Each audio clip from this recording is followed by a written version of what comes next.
il y a une personne qui se nomme Jim Rohn, donc c'est le mentor de Tony Robbins. Tony Robbins qui est lui-même un grand coach en développement personnel aux États-Unis. Jim Rohn qui a été le premier, je crois, à employer le terme justement personnel development en anglais, qui a dit un truc qui est repris plusieurs fois et que je reprends moi-même ici, que je trouve très intéressant, qui dit que nous sommes la moyenne des 5 personnes que nous fréquentons. Et on peut le voir à tout niveau.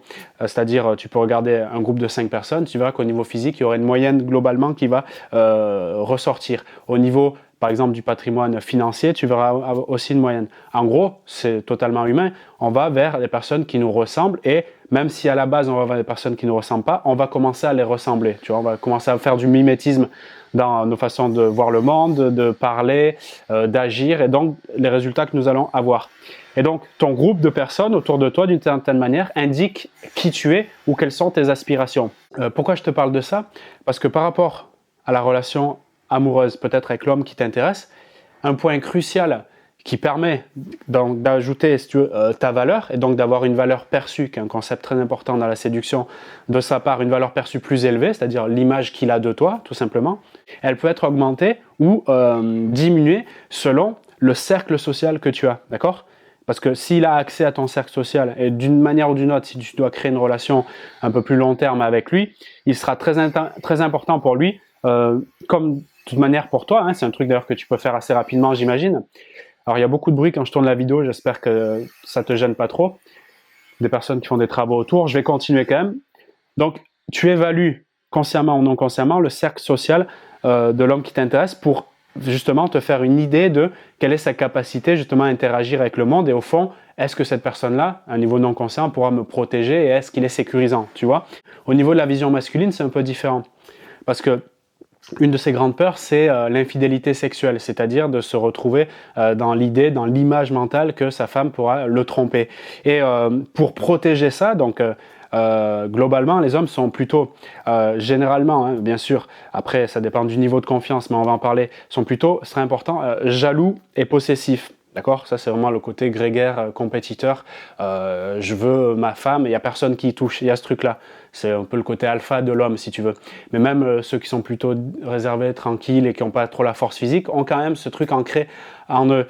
Donc, ce qui fait que l'homme, c'est très important à ce point-là, quand il va, donc là, ça rejoint vers toi, quand il va regarder la femme et quand il va commencer à vouloir la respecter et peut-être s'investir un peu avec elle, il va tôt ou tard toucher à de près ou de loin son cercle social, c'est-à-dire les personnes autour d'elle et qui dit donc, comme elle est dans la moyenne de ces personnes, qui elle est d'une certaine manière. Et comme toi, il va évoluer au niveau conscient et surtout non conscient si justement cette femme-là, toi, potentiellement, tu pourras être la femme qui va rester dans son expérience. Et comme je te dis, sa peur profonde, c'est important de capter ça, c'est une de ses peurs profondes, c'est que tu puisses lui être infidèle sur le plan sexuel. Quel est le niveau de risque qu'elle me soit infidèle? Voilà. Et en fait, c'est ça, le radar, il va se focaliser là-dessus. Donc, s'il y a des signaux qui montrent, par exemple, qu'elle a le contact très facile, qu'elle parle avec plein de beaux mecs, par exemple, dans son expérience du travail, qu'elle est sociable, elle a besoin dans la relation client, ou je ne sais pas quel autre domaine, à être très sociable, et donc c'est très facile pour elle, et en plus de faire beaucoup de relations avec hommes, femmes, etc. Pour lui, ça peut être... Alors, bien sûr, pour une catégorie d'hommes, hein, je ne peux pas te résumer dans cette vidéo tous les détails exacts, mais c'est vraiment une idée globale. Pour une grande partie des hommes, ça pourra indiquer que là, il y a un signal que le risque est élevé. En gros, pour elles, c'est facile d'avoir une sorte d'abondance avec les mecs. Donc, si moi, je me sens un peu fragilisé, c'est surtout ces mecs-là, donc une estime de soi plutôt basse et fragile, donc une valorisation personnelle pas élevée, peut-être qui provient d'expériences ratées avec d'autres femmes, etc. En tout cas, bref, si le mec il se sent un peu mal, tout simplement, ben dans ces moments-là, ça lui donnera des signaux, attention, le risque, il y a une alerte élevée, je suis pas sûr. Donc, toi, tu seras dans ton truc, tu connais, tu parles avec plein de mecs parce que voilà, tu es sociable, etc. Et sans même te rendre compte, tu peux donner des signaux, c'est ça que je te partage ici, qui indiquent... je te demande pas de changer, on est dans la compréhension, hein, et qui indique à ce mec-là, qui est peut-être un peu fragile et qui le montre pas, donc tu vois, il y a beaucoup de choses qui va lui indiquer peut-être, ah, attention, danger d'infidélité, c'est ma plus grande peur, non, je sors du truc. Ça, c'est un exemple que je te donne pour que tu comprennes bien le concept derrière. Et donc, les personnes, finalement, qu'il y a dans ton entourage, peut-être il y en a peu, peut-être il y en a pas, peut-être il y en a beaucoup, les relations que tu peux avoir avec tes amis autour, la manière dont tes amis vont te parler devant lui, etc. Tout ça, ça donne énormément d'informations. Donc, comme tu l'as vu, de ton côté, c'est sûr, mais là, on parle de son côté, pour savoir si lui, en gros, ben, il est OK de continuer ou pas. Mais si tu as capté ce truc de par rapport à l'infidélité, déjà là, tu peux avoir un regard un peu différent sur justement ta manière d'appréhender tes relations sociales et te demander si en fait, c'est par rapport à l'homme qui m'intéresse, est-ce que mon cercle social, clairement, m'aide ou est-ce qu'il me freine? D'accord? Donc pour ça, je te donnais des pistes, si tu veux, pour que tu comprennes ce truc-là et pour savoir si ça t'aide ou ça te freine. Je te donne une autre piste, si tu as un autre exemple. Mais comprends bien ce concept, c'est déjà très puissant. Si tu es avec un mec qui est plutôt réservé, discret, introverti, c'est pas du tout celui qui fait des envolées lyriques, donc il est plutôt observateur, peut-être, je sais pas, profil ingénieur, informaticien. Je mets des images comme ça pour qu'on se comprenne, je caricature un peu, mais tu vois un peu le style, tu vois. Allez, on va rajouter même les lunettes si tu veux pour s'amuser un peu. Après tout, on peut rigoler un peu. Et toi, imaginons notre exemple, toi tu es plutôt confiante, sociable, etc. Bon voilà, tu aimes les relations humaines et tu discutes.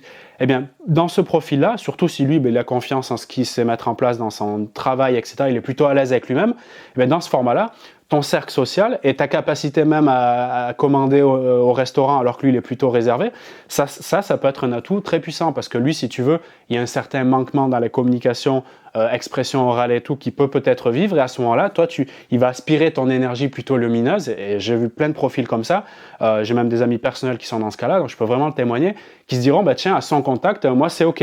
Donc ça va moins réveiller, parce que ça se joue au niveau finalement de confiance et d'estime, ça va moins réveiller sa possessivité et sa peur de l'infidélité que de te savoir dans ce truc-là. Parce qu'au fond, finalement, si toi, tu n'as pas ce côté-là et qu'il se retrouve avec une femme sans expression, etc., ça va être très vide, il n'y a pas d'ambiance et ça risque d'être dangereux dans son expérience. Je peux te donner un nouvel exemple si tu veux. À l'inverse, quelqu'un qui est très expressif, qui a l'air très jovial, confiant, etc., mais qui au fond de lui, justement, camoufle. C'est à toi, en fait, d'aller jauger ça. Le but, c'est ça, hein, c'est c'est ce que j'appelle, moi, la conscience sociale, d'aller observer qu'est-ce qui se passe vraiment à l'intérieur de lui, tu vois, de capter quelle est sa vraie énergie. Parce qu'il peut avoir son jeu, il est bon à l'oral, etc., confiant, charismatique, etc., et peut être extrêmement fragile à l'intérieur, et justement cache sa fragilité par son expression. On le voit notamment avec plusieurs humoristes connus qui sont très forts en stand-up, en one-man show, mais qui déclarent être vraiment pas bien en interne, et c'est l'outil justement de l'expression qui leur permet un peu d'oublier leur tristesse, etc. C'est un peu le cas de Louis de Funès, par exemple. J'ai cette idée qui me vient là, mais il y en a bien sûr plein d'autres. Et donc, ton but, c'est toi d'aller observer, c'est-à-dire calibrer, capter qui il est vraiment, tu vois, dans son intériorité. L'expression, c'est cool, mais est-ce qu'il est congruent? Est-ce qu'il est vraiment ce qu'il montre? Et de capter ça, et donc quand tu as cette information, alors, celui qui paraît à l'aise, on va dire, socialement, eh bien, si toi, en face, donc si en face, il y a une personne qui est plutôt